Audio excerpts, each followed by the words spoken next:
وبرزه من عالم الخفاء إلى عالم الزهور بعد تنقله في البطون والزهور بشر الله في الوجود بهجة التكريم وبسط في العالم الكبير مائدة التشريف والتعظيم ببروز هذا البشر الكريم.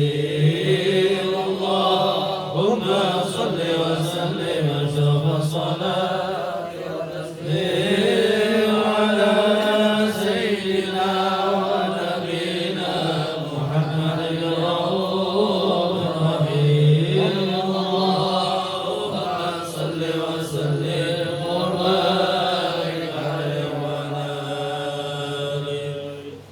وحين قرب الله هذا الحبيب على السماوات والأرضون فيهن بترحيب وانظار حدود الإلهي على أهل الوجود تزد ولسنة الملائكة بالتبشير للعالمين تعين. سبحان الله والحمد لله ولا إله إلا الله والله أكبر. سبحان الله والحمد لله ولا إله إلا الله والله أكبر. سبحان الله والحمد لله ولا إله إلا الله أكبر. والقدرة كشف البيد عن هذا المستور ليبرز نور كاملا في عالم الزهور نورا فاق كل نور وأنبت الحق الحكمة على من أتم الله عليه النعمة من خواص الأمة أن ينظر عند وجهه أمة دانسا لجنابها المسعود ومشاركة لها في هذا الصراط الممدود. وعمر بتوفيق الله سيدة مريم وسيدة آسيا ومعهما من الحار المعين من قسم الله له من الشرف بالقسمة الوافية. فات الوقت الذي رتب الله على حضوره وجود هذا المولود فانفلق الصبح الكمال من النور عن عمود وبرز الحامد المحمود مذعنا لله بالتعظيم والسجود. صلى الله على محمد صلى الله عليه وسلم. صلى الله على محمد صل وسلم. يا نبي سلام عليك يا رسول سلام عليك يا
حبيب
صلى الله عليه وسلم محاسن الأخلاق إذا ذكر كتابته رسول الله صلى الله عليه وسلم أحسن الناس أخلاقا وخلقا وهو الذي إلا من كان الأخلاق صلى الله عليه وسلم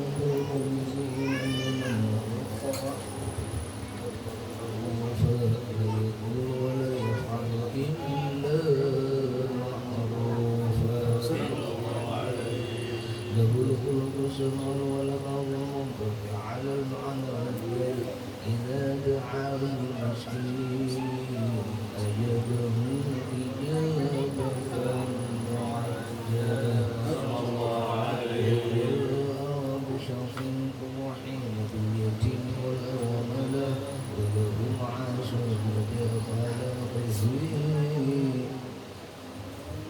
وله معاش خلقه الهيبة الكرمية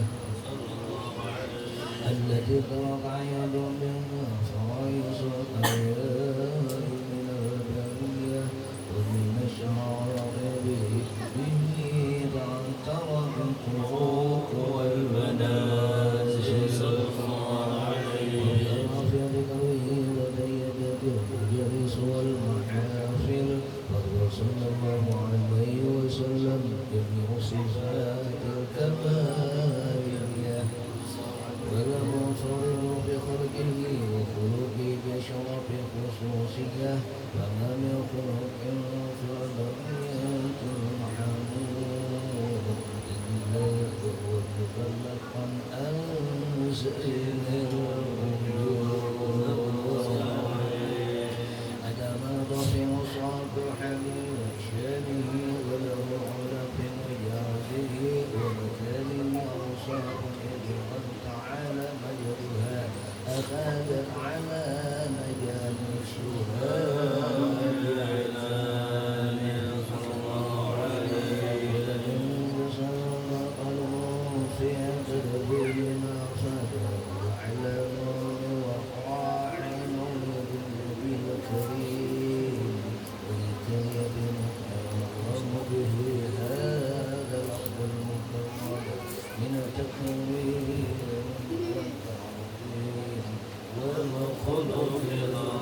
السلام عليك أيها النبي ورحمة الله وبركاته. السلام عليك أيها النبي ورحمة الله وبركاته. السلام عليك أيها النبي ورحمة الله وبركاته.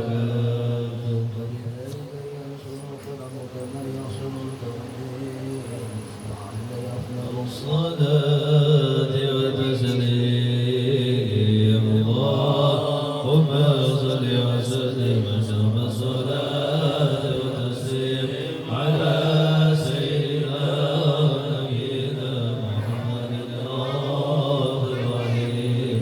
اللهم صل وسلم وبارك عليه وعلى الفاتحة.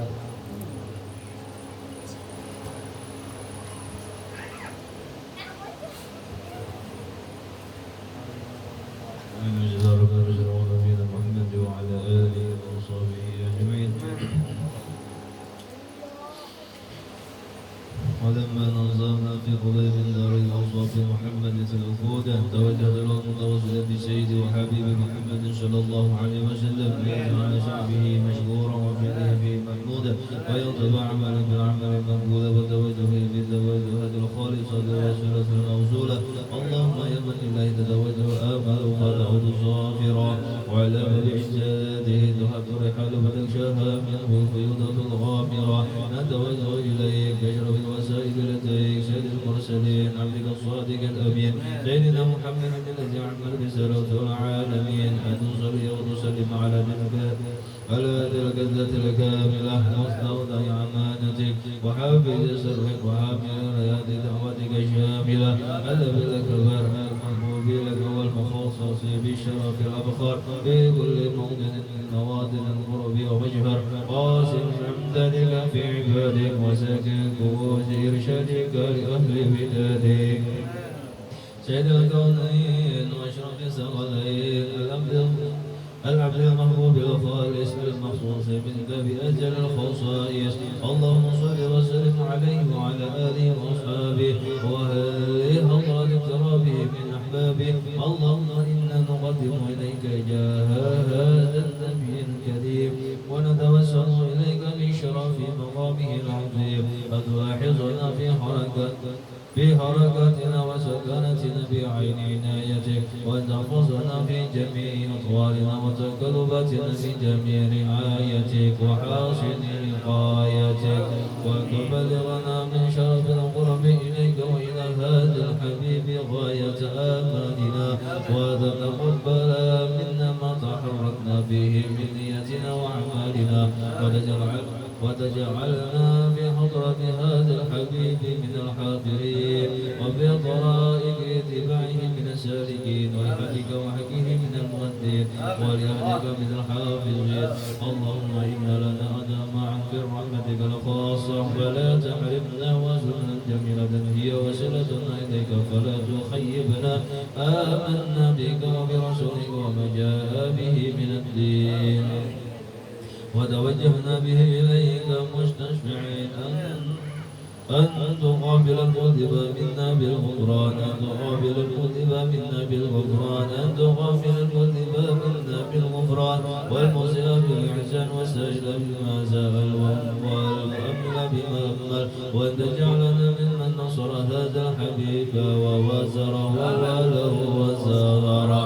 اللهم ببركته والشير في وجهته أولادنا ووالدينا وأهل قدرنا ووالدينا وجميع المسلمين والمسلمات والمؤمنين والمؤمنات بجميع الجهات وأدم راية الدين القويم بجميع الأقطار منصورة ومعالم الإسلام والإيمان بأهلها معمورة عنا منصورة وماشي اللهم غربة المكذوبين واقض دين المدينين واغفر للمذنبين وتقبل توبة التائبين وانشر رحمتك على عبادك المؤمنين أجمعين وقضي شر المعتدين والظالمين وبسط الأدلاب بولاة الحق في جميع النواحي والأقطار وإلهم بتأييد بعندك ونصر على المعاندين من المنافقين والكفار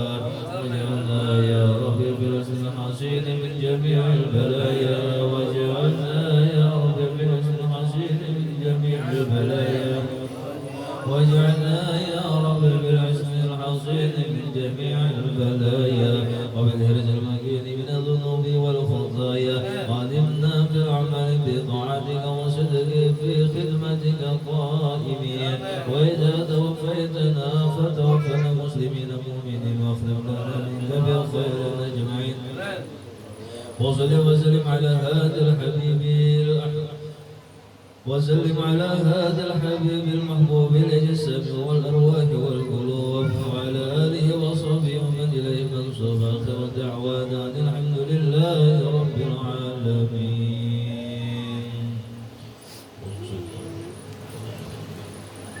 الفاتحة.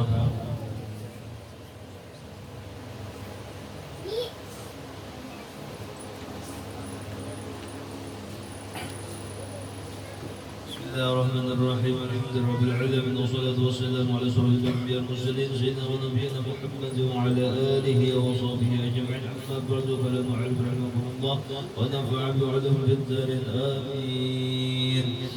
Melanjutkan daripada pelajaran kita 6 minggu lalu, masuk daripada sunnah-sunnah sa'i. Bismillahirrahmanirrahim. Sunnah-sunnah sa'i. Yang pertama daripada sunnah sa'i yaitu bersuci. Nah, jadi kita disunahkan sebelum sa'i itu bersuci. Nah, artinya berwudu dulu. Yang kedua menutup aurat. Nah, jadi disuruh juga disunahkan juga menutup daripada aurat. Yang ketiga mendaki tangga Safa dan Marwah sekedar sedapak bagi laki-laki.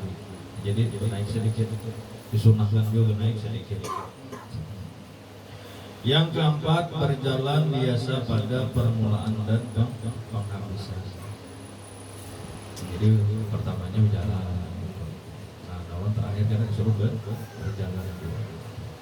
Yang kelima berjalan cepat pada pertengahan antara Safa dan Marwah bagi laki-laki. Nah, kita pasti di pertengahan disuruh berjalan agak cepat sedikit.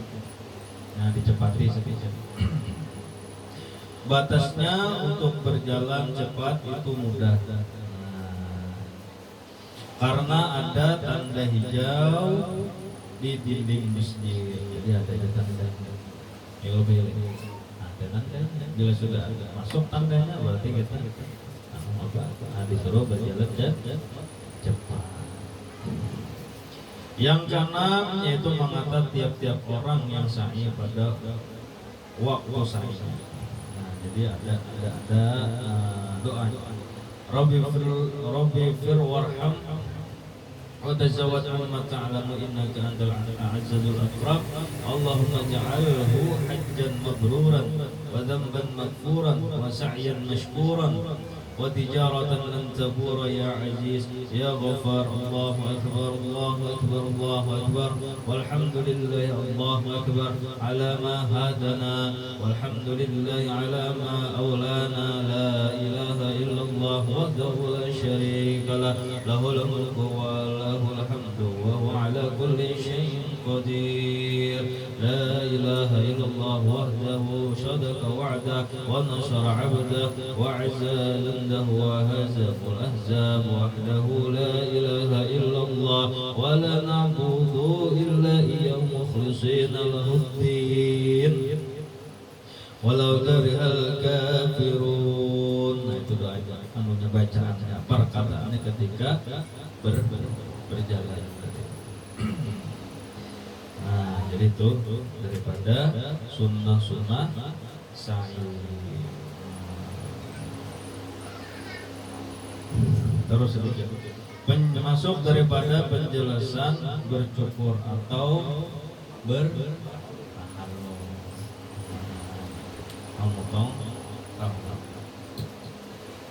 bercukur ialah memotong rambut kepala sekurang-kurangnya tiga helai. Sekurang-kurangnya tiga helai. Yang paling afdal bagi laki-laki mencukur seluruh rambut bergundul. Itu terpaling afdal. Jika kepala itu tiada berambut, maka disunnahkan melalukan pisau di atas kepala. Akhirnya butak sudah. Iya. Jadi cukup di dianjak di dialog atau dilalukan aja. Sini udah ada rambutnya, Pak.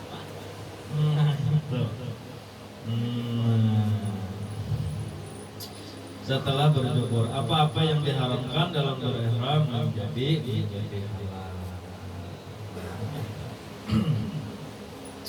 Penjelasan tadi. Nah, ini disambung lagi oleh Habib. Habib pernah ceramah lagi sih Den. Nah, kesempatan dua kata. Nah, waktu dan tempat kita persilahkan. Allahumma sholli ala sayyidina Muhammad. Assalamualaikum warahmatullahi wabarakatuh. Waalaikumsalam. Alhamdulillahilladzi an'amana bi ni'matil iman wal islam. Wa nusalli wa nusallim ala sayyidina Muhammadin sayyidina Muhammad wa ala alihi wasallam. Ini mau mau juga bahas tentang istighfar. Ya.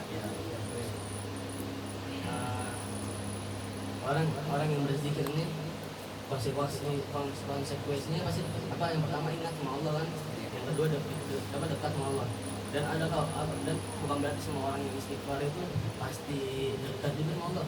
Belum ada lagi kalau misalnya orang habis sholat salam assalamualaikum astagfirullah pegang HP Allah, nah itu beda lagi.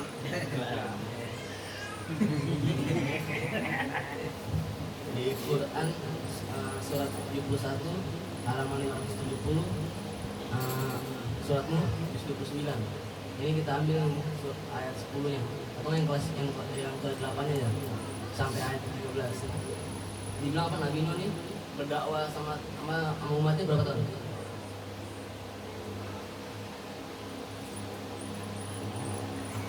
Kita 950 tahun.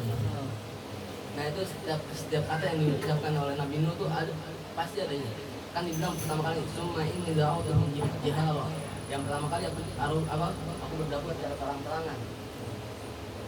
Yang orang yang kasar atau apa itu berdakwah secara terang-terangan. Habis itu kalau misalnya ada orang yang yang misalnya di tipikalnya ini orang harus dakwahin secara lembut. Nabi juga dakwahinnya secara lembut.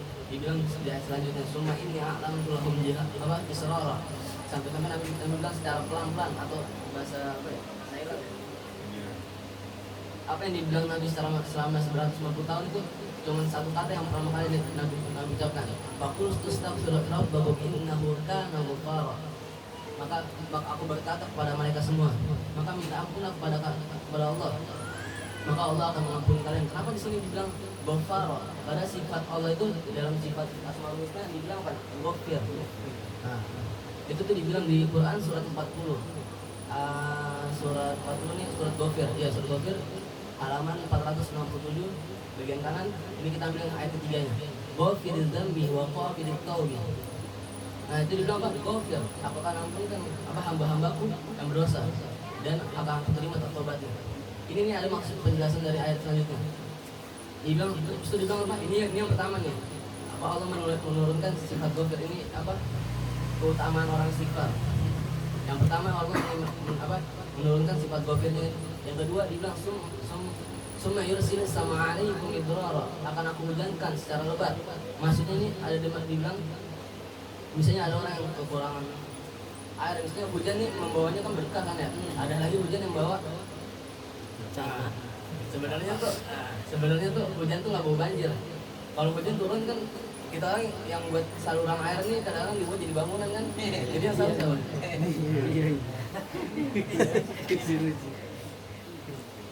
Nah itu yang kedua. Habis itu dibilang wa yumditkum bi amwali wa banina. Dan yang keduanya dibilang akan aku kasih kebun-kebun yang indah, wa banina, dan anak-anak bi amwali dengan harta-harta dan anak-anak keturunan yang pastinya subur. Nah, yang itu berarti ada berapa tuh? Kemudian udah dapat keutamaan 3. Habis itu lagi wa ja'al lakum jannati wa ja'al lakum anhara. Aku akan kasihkan kepada kalian semua kebun-kebun. Ini kok jadi ini orang zaman dahulu ini Kayak misalnya Abu Jahal, dia tuh kayak nggak bangga sama emasnya. Abu Lahab tuh nggak bangga sama emasnya, padahal dia orang tahtanya udah tinggi. Yang dia pengen tuh satu doang, kedudukan yang tinggi, sama kayak misalnya rumahnya Pak Haji Hasan kan besar kan, nah banyak kayak tumbuhan-tumbuhannya, nah itu yang diminta orang dulu. Jadi nggak terlalu kepengen apa emas-emasnya. Makanya dibilang jannat dari maksud dari kata ini nih apa kemapanan hidup. Wal anharo itu kayak kelancaran rezeki. Nah, dibilang orang kalau yang udah istighfar terus-terusan tuh itu tuh disandingkan dengan nama orang yang takwa. Dibilang di surat ketiga ayat 133. Ini halaman 67 bagian kanan ke atas. Dibilang wasari'u ila maghfiratin min rabbikum. Maghfirah ini turunan kata dari kata istighfar.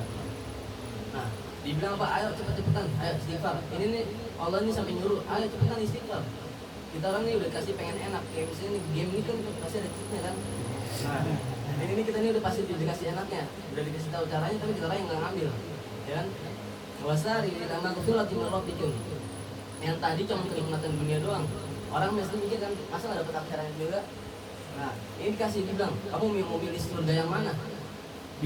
Yang lain dikasih surga yang biasa, orang yang sering yang terus-terusan beristighfar dikasih surganya ini yang VIP. Dibilang dibilang itu sampai luasnya itu seluas langit dan bumi. Wasari wa ila maghfiratin min rabbikum wa jannatin arduha samawati wal ardu. Samawatannya ini bukan samawat yang ke bawah tapi ya samawat apa sih?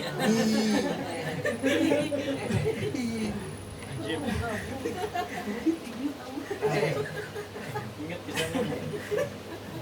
Dibilang apa? Dikasih surga yang luasnya ini antara langit dan bumi. Langitnya di atas.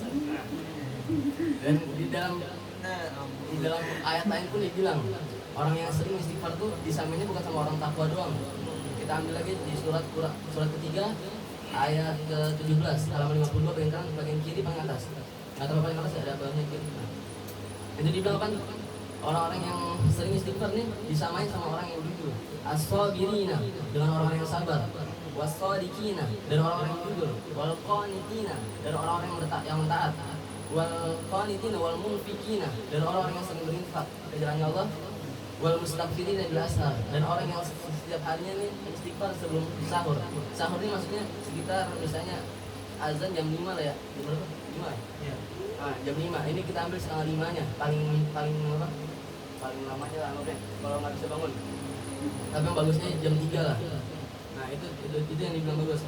Dan tadi yang dibilang kata gofir sama gofar, ini istighfar sebenarnya diambil dari kata ista. Ista ini artinya permohonan atau permintaan.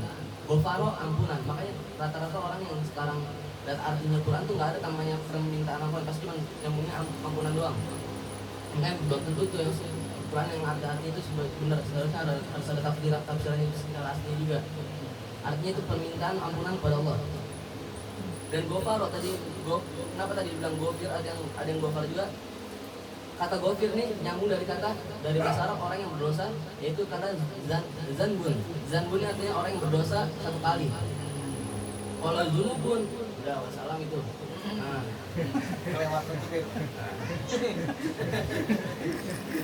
kalau tadi kan zanbun itu satu orang satu kali. Nah, sekarang pertanyaan gini, dari dulu sampai sekarang ada yang nggak yang dosanya sekali doang? Kalau ada ya ceramahnya di sini. Nah, itu dia kata gofir. Jadi ini yang dibilang tadi di surat gofir tuh gofir zambi. Ini maksudnya ini orang yang baru pertama kali baru misalnya nih nggak sengaja ngelakuin dosa kayak apa ya, kalau orang lah. Nah itu minta ampun langsung diampunin. Itu katanya dari kata zanbun. Dan kalau misalnya zunubun, ini masuk dari kata istighfar. Istighfar ini yang tadi dibilang di kata makfiro, turunan katanya istighfar. Nah jadi tuh kayak misalnya kan orang yang kalau misalnya mau taubat tuh kan ada syarat 3, ya kan? Yang pertama dia ini minta ampun, bukan. Intinya minta ampun sama dia nggak bakal ngelakuin maksiat lagi.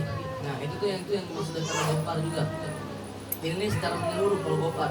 Kalau gofar ini kayak cuma sekali ngelakuin dosa. Nah tapi ini Allah juga ada kan, kita ambil 3 surat untuk tafsirannya. Di surat yang pertama, surat kedua ayat 222 paling yang ayat terakhirnya. Habis itu surat ketiga juga ayat 31 sama surat ambil tadi gofir tuh. Nah, kan kalau gofir tadi kan bilang orang yang sekali doang kan. Nah, kalau ada orang yang pertama kali yang sekali tobat tuh namanya taib. At-taib. Itu namanya orang yang sekali tobat. Kalau orang yang tobat-tobatan terus tobat. Nah, itu dibilang at-tawwab. Tawwab. Nah, itu tuh orang yang berterus-terus tobat. Tapi itu yang Allah suka. Makanya orang yang setiap harinya terus istighfar berarti dia minta ampun juga sama Allah kan.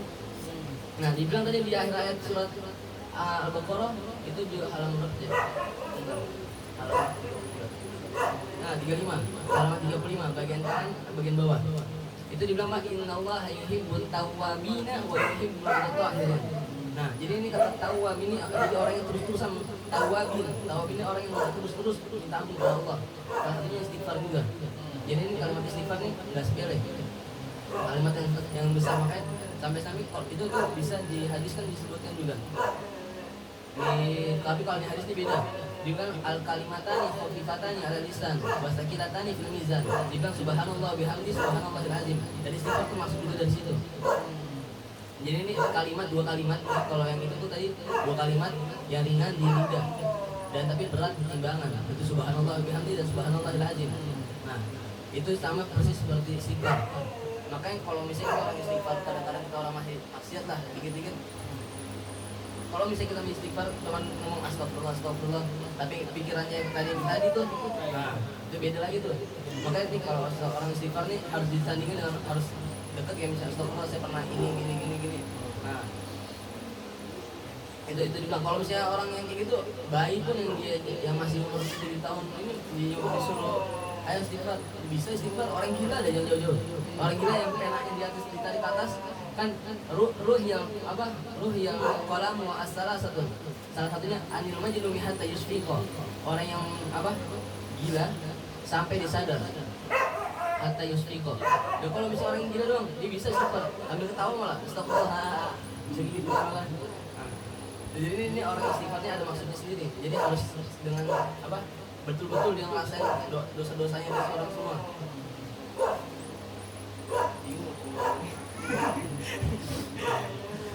Dan kalau misalnya kita orang emang iman kita orang ini kadang-kadang naik kadang-kadang turun. Sampai-sampai riwayat Muslim tuh bikin 57 hadis di halaman 591. Salah satunya yang paling pendek aja dibilang al-iman yazid wa yanqus. Iman itu kadang-kadang naik, kadang-kadang turun. Kalau misalnya lagi ada iblisnya ya turun, kalau ada malaikat naik. Ya gitulah. Jadi jangan terus-terusan ya. Jangan kalau bisa jangan.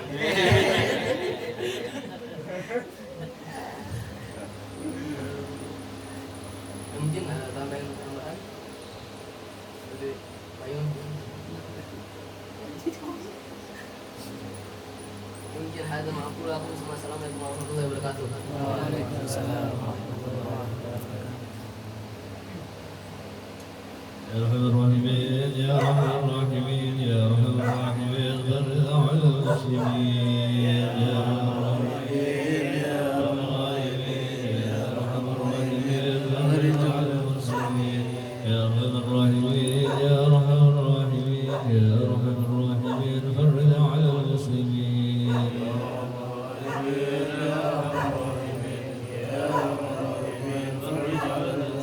يا أرحم الراحمين يا أرحم الراحمين يا أرحم الراحمين فرج على المسلمين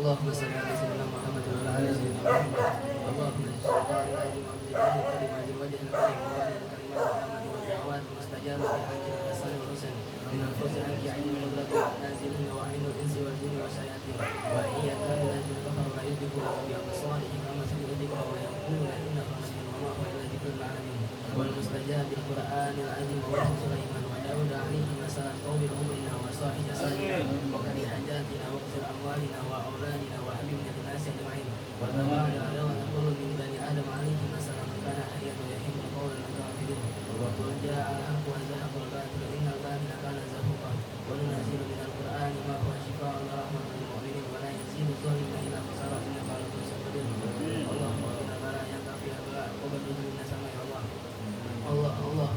وأعوذ بك من الهم والحزن وأعوذ بك من الجبن والبخل وأعوذ بك من العجز والكسل وأعوذ بك من غلبة الدين الله الذي سبحانك اللهم وبحمدك أستغفرك وأتوب إليك وصلى الله على سيدنا محمد وعلى آله وصحبه وسلم والحمد لله رب العالمين.